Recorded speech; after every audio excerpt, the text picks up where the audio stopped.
Hello everyone, I'm programmer Yan. Today, yeah, I didn't forget. I don't. I have to declare that I'm not forget this channel. I just become very busy because I found a job and I'm very busy with that job. So with my work, so yeah, I just don't have time to update this channel.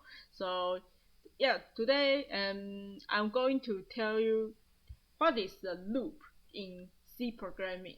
And loop is very important in programming in computer programs because you can think that yeah, computer is quite dummy, but computer can do the same thing one time and one time over time over times, and it wasn't make a mistake, and it will not make mistake, and it will not get tired of its job. It just do what you tell it to do.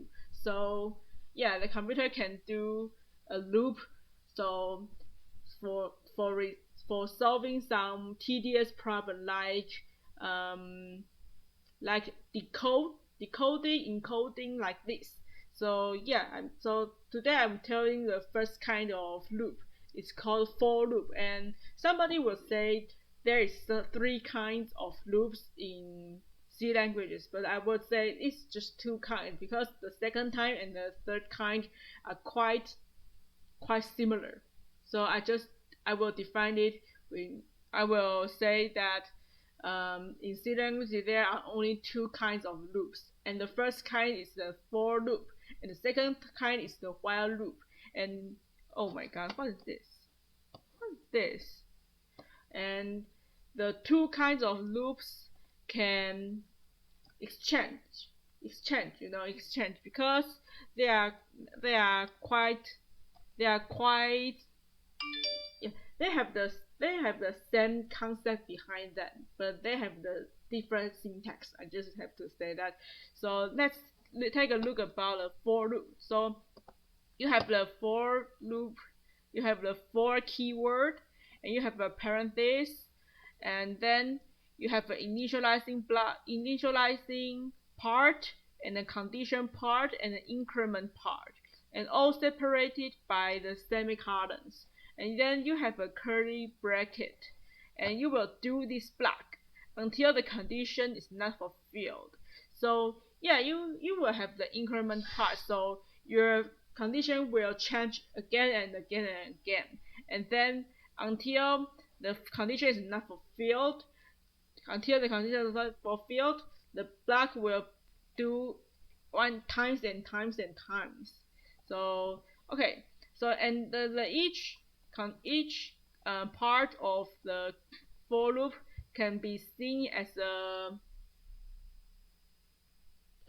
lock, as a button, and you can make it on and off. You can make it on and off, and so you can make the initializing part on and off, condition part on and off, increment part on and off. So then you have total 8 types of for loops.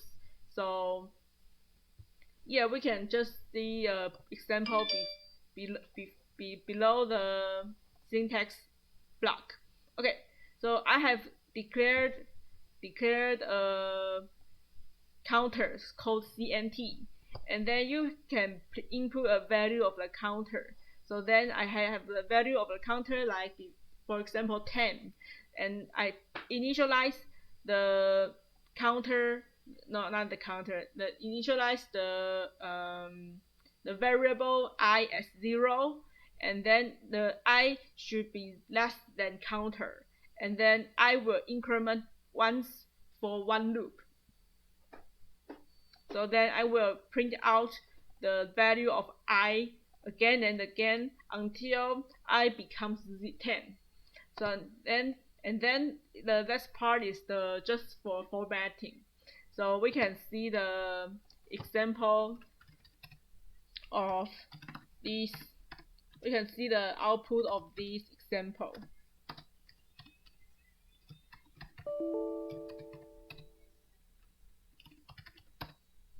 Okay, so I have to input the count value of counter. So I input 10, and you can see the I start from 0, so I print 0 here, and 10 is not less than 10. So I will I will grow and grow and grow until it reach 9, and then 10.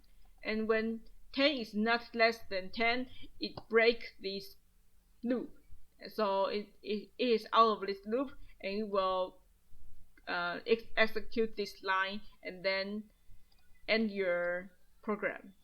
Okay, so this is one kind of for loop, and I will show you another kind. If you don't have to do increment, you can do decrement. So if you can see, I can put CNT here, and then I is greater than 0, and then minus minus. So we can see the difference. So okay, as I said, I input 10, and then it count from 10 to 1. So you do a decrement. You don't have to do the increment. Always do the increment. You can do a decrement just as your demand. And also, you don't have to increment or decrement one at one loop. You can do like this. You can do like this: plus equal 2 or plus equal 3, minus equal 2, minus equal 3, just as you want, and just have to reach your demand. So don't so it is very flexible for the increment part.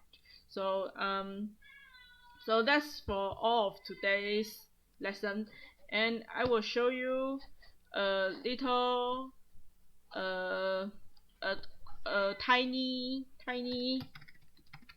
example of this of a practice for this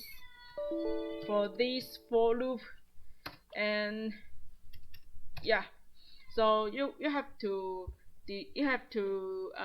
input how many level you want to print in. Here I will input 10, and then you will output a triangle with 10 layers, and each layer have the same count of the same number of stars in that layer. So okay, so just try to print this up, and you can get the solution in my GitLab repo, but I suggest you to try